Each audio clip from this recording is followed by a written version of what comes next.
Assalamualaikum warahmatullahi wabarakatuh. Perkenalkan, nama saya Sabina Utulifatul Ulma, NIM 2013-30708. Saya berasal dari kelas 6 PGSD A3. Di sini saya akan mempresentasikan pekerjaan tugas akhir semester saya pada mata kuliah penelitian pendidikan yang diampu oleh dosen Syailin Nihla Khairin Atalina, SPDI, MPD. Nah, untuk tugas akhir itu berupa proposal penelitian.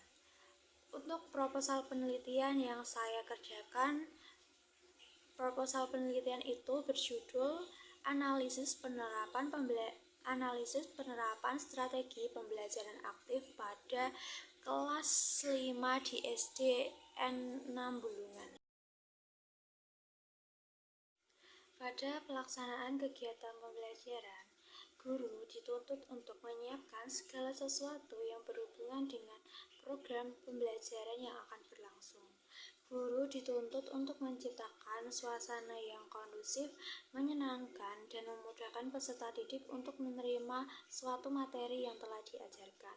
Guru juga dituntut untuk memberikan motivasi belajar kepada peserta didik agar proses belajar mengajar memberikan dampak yang positif. Oleh karena itu, guru membutuhkan sebuah strategi yang dapat mempermudah siswa untuk menerima materi yang disampaikan.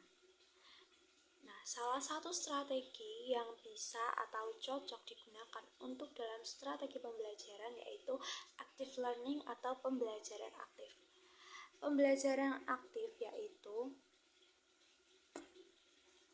pembelajaran active learning atau pembelajaran aktif adalah pembelajaran atau strategi pembelajaran yang menuntut peserta didik untuk aktif, di mana peserta didik dituntut untuk aktif menggunakan otak mereka dalam mengkaji gagasan, memecahkan masalah, dan menerapkan materi yang sudah diajarkan. Untuk itu, di sini saya akan ambil masalah penerapan pembelajaran aktif di sekolah dasar sebagai judul proposal penelitian saya. Selanjutnya yaitu ada rumusan masalah. Di sini saya membuat dua rumusan masalah. Yang pertama yaitu bagaimana penerapan pembelajaran aktif pada kelas 5 di SD 6 Bulungan. Yang kedua yaitu bagaimana hasil dari penerapan strategi pembelajaran aktif pada kelas 5 di SDN 6 Bulungan. Selanjutnya untuk tujuan penelitian, ada dua tujuan penelitian. Yang pertama yaitu untuk mengetahui bagaimana penerapan pembelajaran aktif pada kelas 5 di SDN 6 Bulungan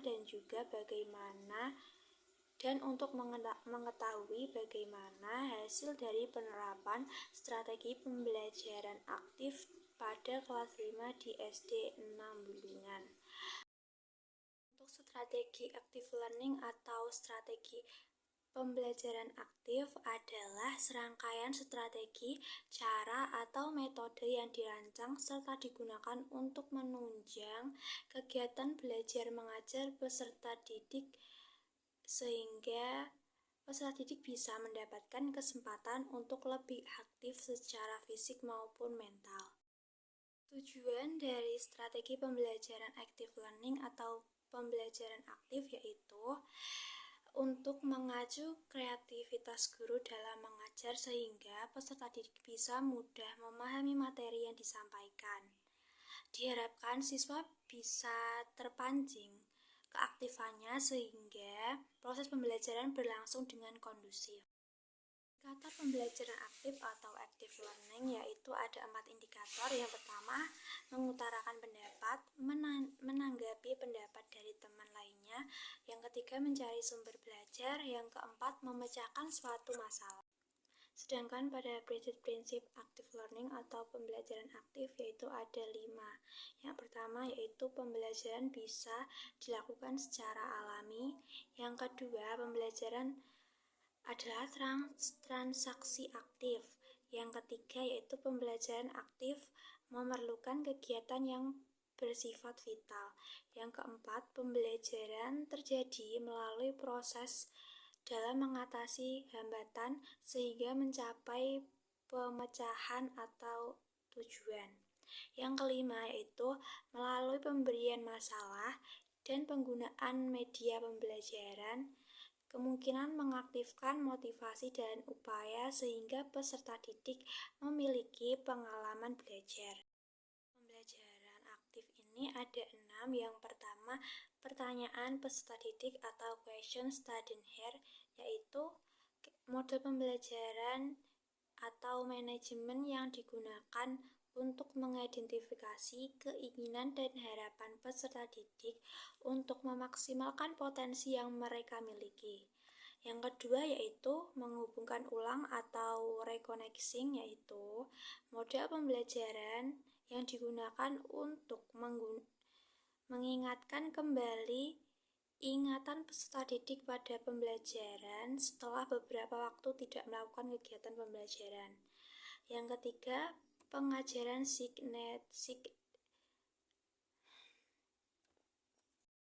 yaitu pengajaran sinergetik. Nah, pengajaran sinergetik yaitu pemberian kesempatan kepada peserta didik dengan membandingkan pengalaman atau hal yang pernah dirasakan atau dilakukan. Yang selanjutnya yaitu kartu pengurutan atau card sort. Card sort dapat digunakan untuk mengajarkan konsep pengelompokan sifat informasi terhadap suatu subjek. Yang kelima yaitu trending pledge. Trending pledge yaitu memudahkan peserta didik saling mengenal, bertukar pendapat, dan mempertimbangkan gagasan atau nilai baru yang dinamis.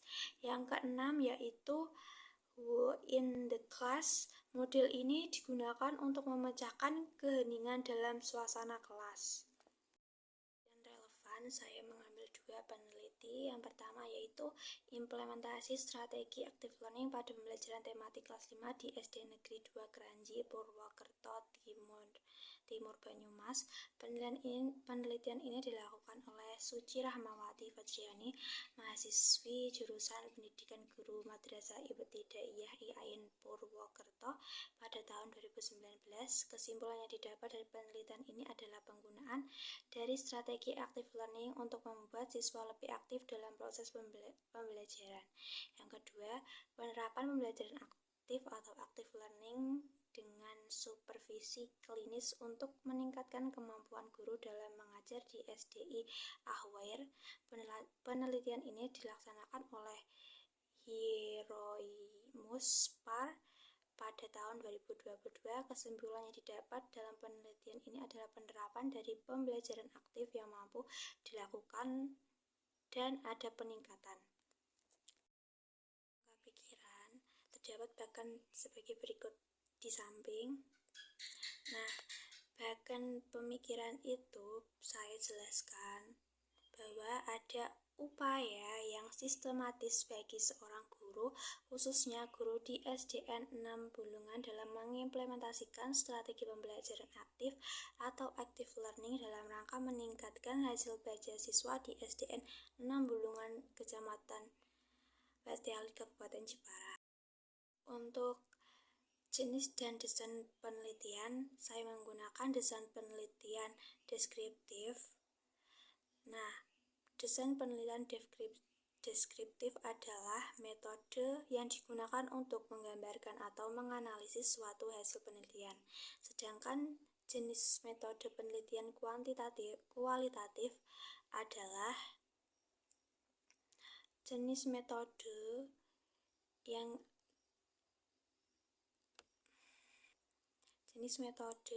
agar kita bisa memahami fenomena atau gejala sosial dengan memfokuskan pada gambaran yang lengkap tentang fenomena yang dikaji dan selanjutnya menghasilkan sebuah Untuk tempat dan waktu penelitian, saya menggunakan lokasi di SDN 6 Bulungan yang beralamatkan di Desa Bulungan RT 8 RW 4 Bulungan, Kecamatan Pakis Aji, Kabupaten Jepara. Dari observasi yang dilakukan oleh saya selaku penulis di SDN 6 Bulungan, saya tertarik pada strategi pembelajaran yang menggunakan strategi pembelajaran aktif pada kegiatan belajar kelas 5 yang kebetulan sedang melakukan kegiatan pembelajaran tematik.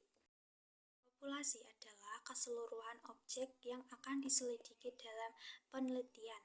Populasi itu adalah kelompok yang menjadi perhatian peneliti, kelompok yang berkaitan dengan untuk siapa generasi hasil penelitian berlaku. Adapun yang menjadi populasi adalah seluruh siswa kelas 5, yaitu yang berjumlah 37. Kelas 5 hanya ada satu kelas saja. Untuk sampel penelitian adalah bagian jumlah dan karakteristik yang dimiliki oleh populasi. Sampel merupakan kelompok kecil yang diamati dan merupakan bagian dari populasi, sehingga sifat dan karakteristik populasi juga dimiliki oleh sampel. Semua populasi dijadikan sebagai sampel penelitian yang berjumlah 37. Untuk variabel, saya menggunakan variabel bebas dan variabel terikat.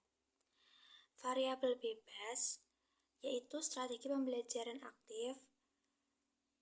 Strategi pembelajaran aktif berhubungan dengan teknik belajar yang memiliki tujuan agar peserta didik dengan mudah memahami pelajaran dan mengingat materi. Untuk variabel terikat ini yaitu hasil belajar peserta didik. Hasil yang sudah dilalui peserta didik dalam proses pembelajaran, baik pada wujud angka, huruf, ataupun hasil belajar.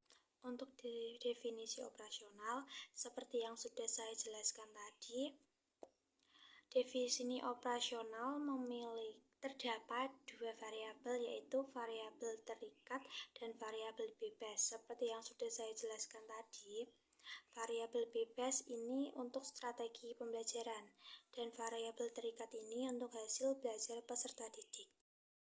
Untuk teknik dan instrumen pengumpulan data, saya menggunakan observasi, wawancara, dan dokumentasi.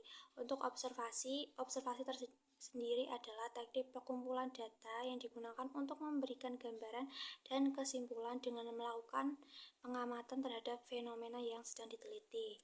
Untuk wawancara adalah pertemuan dua orang atau lebih untuk bertukar informasi, menggali data dan ide melalui tanya jawab. Yang ketiga, dokumentasi adalah cara yang digunakan untuk memperoleh informasi berupa buku, arsip, dokumen, tulisan angka, dan gambar yang berupa laporan. Untuk validitas dan reliabilitas, dikarenakan ini saya menggunakan penelitian kualitatif, bisa diganti kata validitas dan reliabilitas ini menjadi pengabsahan data. Nah, pengabsahan data ini saya menggunakan 3 triangulasi. Yang pertama, triangulasi data, triangulasi metode, dan triangulasi sumber. Triangulasi data adalah cara membandingkan data dari hasil pengamatan dengan hasil wawancara, data hasil wawancara dengan dokumentasi, dan data hasil pengamatan dengan dokumentasi. Yang kedua, triangulasi metode. Triangulasi metode adalah cara mencari data lain dengan sebuah fenomena yang diperoleh dengan menggunakan metode yang berbeda, yaitu wawancara, observasi, dan dokumentasi. Yang ketiga, triangulasi sumber. Triangulasi sumber yaitu cara membandingkan kebenaran fenomena berdasarkan data yang diperoleh. Pada teknik analisis data ada 3. Yang pertama, reduksi data. Reduksi data merupakan bagian analisis data dengan bentuk analisis yang menajamkan, menggolongkan, mengarahkan, dan membuang data yang tidak diperlukan. Yang kedua yaitu penyajian data. Penyajian data merupakan alur dari kegiatan analisis data dan informasi yang sudah diperoleh di lapangan. Yang ketiga, kesimpulan data dan verifikasi. Kesimpulan merupakan sekumpulan informasi yang tersusun dengan kemungkinan adanya penarikan kesimpulan dan pengambilan tindakan.